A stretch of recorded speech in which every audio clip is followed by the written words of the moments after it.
Podcast number 27. Yes. You didn't think I knew, did you? You read the notes. No, I just knew how to count. Oh, okay. Yeah. Just a little housekeeping stuff. We doubled our space. You know that? Not in here. Oh, across the hall. Yep. Yeah. We got another office across the hall now, so we've doubled our space, and we're gonna do some before and after photos soon. As soon as the after is done. What are we gonna do over there? Well, we might podcast over there soon. Good. You know, this is our second location in the podcast series. Third if you count the car.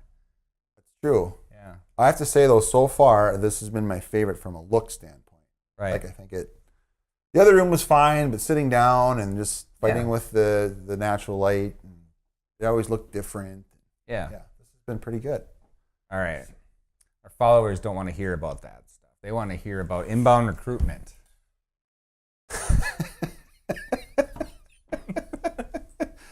Well, that escalated quickly. Yeah. Is that a good segue? Smooth. I'd call it a smooth segue. Speaking of inbound recruitment.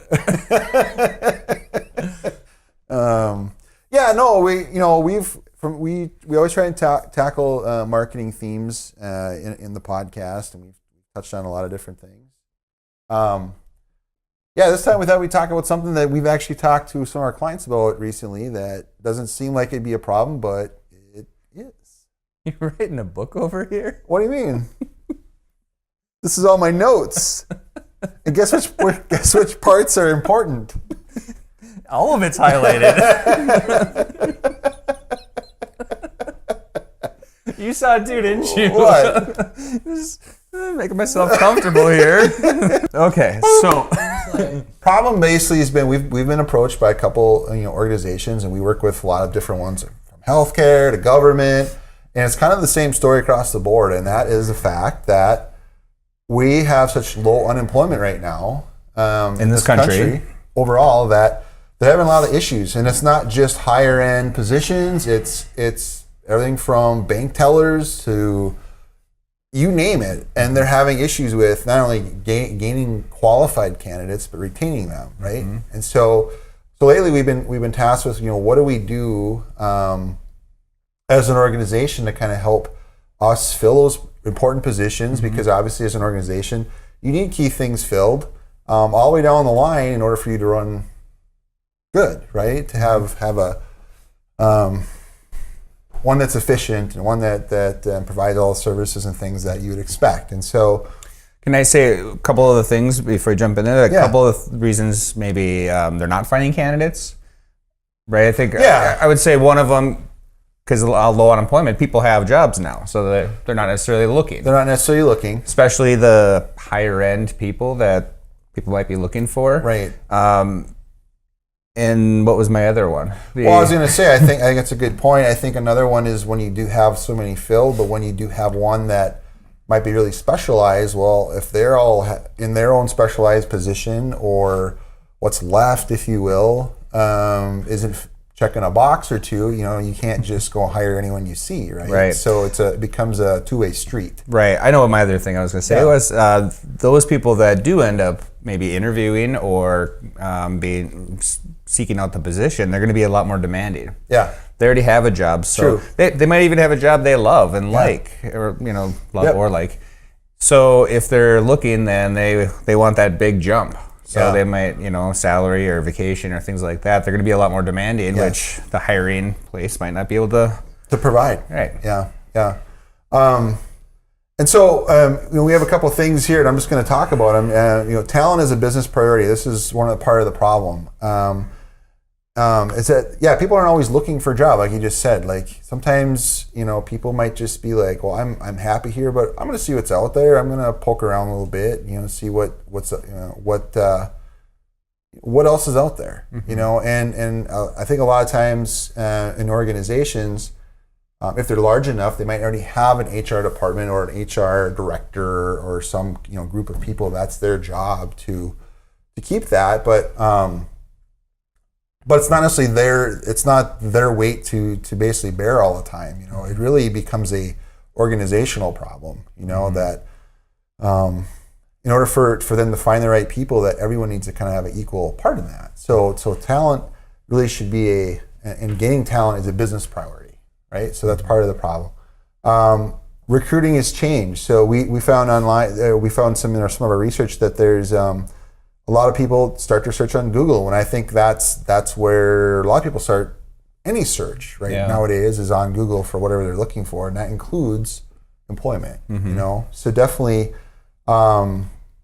recruiting has changed. So and when, like you said, what they're looking for or what people might be looking for is also with that. So if they're looking online and they're Googling things, they're expecting to find things, and if it's not there, maybe you're missing the boat, or because maybe they want to see like what their culture is like. What are some of the other things that makes this company better than working for this company? And sometimes it's not always just about the benefits and the money part of it. It's all the other intangibles, I guess.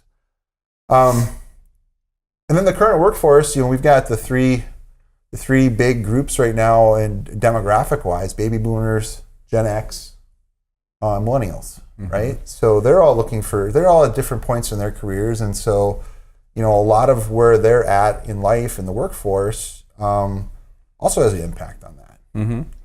I would say that Gen Xers the baby boomers are typically staying put, looking maybe for retirement. Yes. Yeah. Unless something great came along, then they're right. It'd be a reason to do it, but a lot of them have probably been there wherever they're at for a long time. So why would they move now? But yeah, right. You're right. Unless there's some big reason why they would do it. Yeah. Closer to retirement, they don't want to rock the boat. They don't want to learn new position, maybe things like that. Gen Xers, kind of the same thing in a way. Like they're kind of at a point where they're probably 20, 25 years into their, so they're kind of halfway there, if you will, to retirement age. And some are willing to kind of just settle in and kind of ride it out, Some still obviously change jobs. People are always going to change jobs sometimes, but for whatever reason, life happens. But they're kind of bringing it, sticking it out. Maybe their reasons for changing are different than maybe what someone else. And then we found millennials. Well, for them, just the way they are and the way they see the world, they're not tied to one specific place, whatever. They're looking for making an impact, so where can I best do that?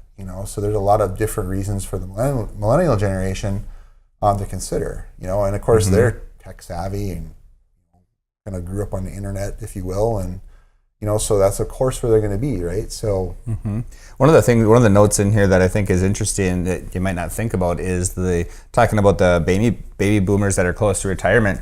They're going to take that knowledge with them. Yeah. And that's kind of a scary thing to me in some industries that some of those things might might be lost. Yeah. So those are all a big kind of broken out thing, or reasons why some of the problems outside of just the fact that everyone has a job right now is plaguing some organizations. So anyways, the solution that we've talked about, we've talked about this in general before, and that's, we've talked about inbound marketing. And so our solution to this is inbound recruiting, which is really the same thing. Same thing, different product. But a lot of the same tactics, a lot of the same methodologies. And you might be saying, well, what is inbound marketing even? And so take a step back really quickly without going too much detail. But basically it's providing value through content and sharing that content online, which basically, because people start with a Google search, much like we talked about before. So putting out content revolving around a variety of topics and challenges and solving of problems for a specific person or a persona, if you will, or even a group of people that's important to them, because they're going to be looking for those things. So we're basically helping clients create this content, put it out, and then start an engaging process where, as a company organization, you're generating those people as leads. There's lead generation and engaging them in a way that either gets them to become a customer, or in this case, a candidate, when you talk about recruiting. So that can be with blogs, that can be with social media, landing pages and different kinds of downloadable content or videos. There's a whole slew of different content that we can provide out there that people are consuming and ultimately finding valuable. So that's a really quick, like, inbound marketing-esque explanation, but basically we're just applying that same idea to recruiting. Mm-hmm. And I would just pause you there for a second. If you do want to learn more about inbound marketing, we have more information on other videos we've done, other podcasts, and also on our website. We'll put links into the blog posts and stuff. Good idea. Yeah, I if you're curious. Yeah. So that was a solution that we've kind of brought to them, and you might be saying, well, what's involved in that? And a lot of times it's taking a step back and really looking at your organization and kind of reviewing like your hiring process, because some might be looking for positions. So really making sure you have a process down that is the word I'm looking for, I guess, that it's tried and true, that there's no stumbling blocks, that there's it's just a nice efficient, I guess that's the word, process in hiring. So you can find those quality applicants and they have a great experience as well if they're actually in the job hunting phase. This is probably a bigger one, defining your company culture, and then sharing content around that, because a lot of people want to see kind of what their life would be like in that position before they ever even maybe submit a resume. You know, so is that a video? Is that a series of social media posts? Is it, how do you interact with your employees? How do you live your mission every day? How do you do all those things as a company or an organization that's going to be, of value to you if you're maybe looking to leave and go somewhere else? So, creating your persona, very helpful. And this could be just even in developing that job description. Is who are the people you're looking for? Who are your ideal candidates? What matters to them? And when you know those things, you can create all the right content. You can put out the right stuff that they're going to be looking for, because you kind of know who they are, or at least who you think they are, and maybe you want as part of your team. And of course, we're creating that relevant content, all based on that and sharing that content. So that's kind of that. All the pieces and parts that you'll need to eventually put out the right stuff and get the right people. So we talked about this before, and one of the things that you and I talked about with this inbound recruitment is inbound doesn't work overnight. Right. So if you're just starting the process of recruiting and you'd like to use these tactics, what are some ideas that you could do, short term versus long term? Right. So, short term, if it's something you're actually hiring next week for, obviously you're going to be run right to a job description. You probably want to put those things out on social and probably do some paid promotions so that you kind of break through this outer or this inner bubble, if you will, of organic engagement. You might already have it on your organization. You might want to put those things out as far as ads, paid ads on Google. That can be search, display, retargeting, all those specific tactics there. But when you look at if you are going to utilize an inbound strategy, even though you might be short term looking for something really quickly, to get your best candidates, and you take on that inbound philosophy, you need to create content that will live not just even next week or next month, but maybe next year. So starting now and really knowing that it could take 6 months to a year to really gain traction through the content and the inbound side of things, but knowing that you might have to supplement in the short term for obviously filling needs that you can't wait a whole year around for. So I think it works two ways too. It's good for the recruiting process, but it also is good for the actual inbound part of gaining more clients. For us, for example, we might be looking for a new hire, but we're also always looking, to show off some of our work to clients, things like that. Well, the candidates are looking at that stuff too. They're looking at the same things the potential clients are, at least for sure in our situation. So showing that culture, showing the ins and outs and giving them an inside look of our agency is important to us. And it's going to be important too as we look to hire new people. Yeah. So. Yeah, definitely. Yeah.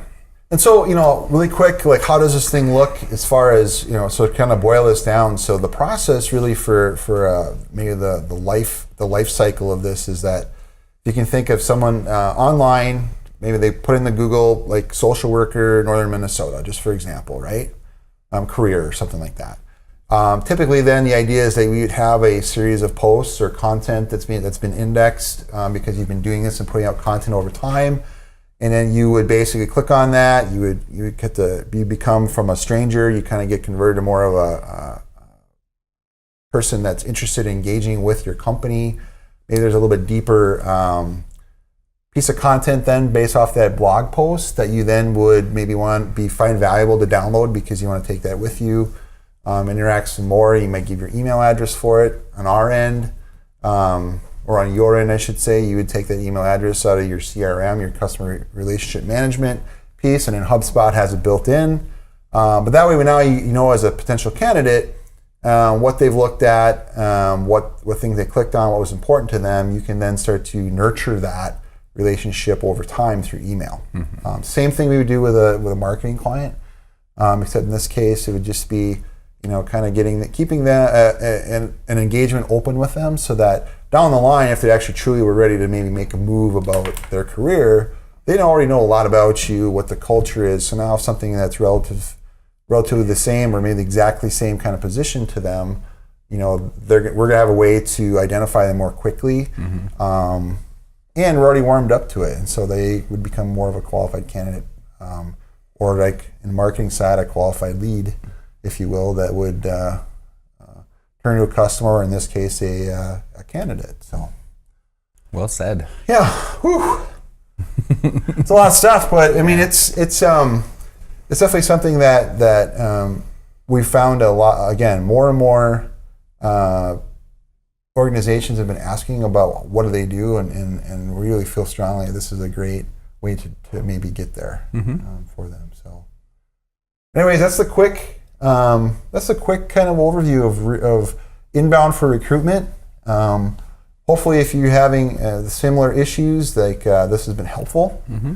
I know we think it is. Yep. And it's like you said, even as an organization to put out content in general, whether it's for a specific qualified candidate or for as a customer side of things in marketing. Regardless, it shows culture. It shows who you're about and why people should care. So, yep. Great thing. So, and we did this podcast because we've had multiple clients ask us about helping them with the recruitment process. Mm-hmm. So we thought we'd bring this to you.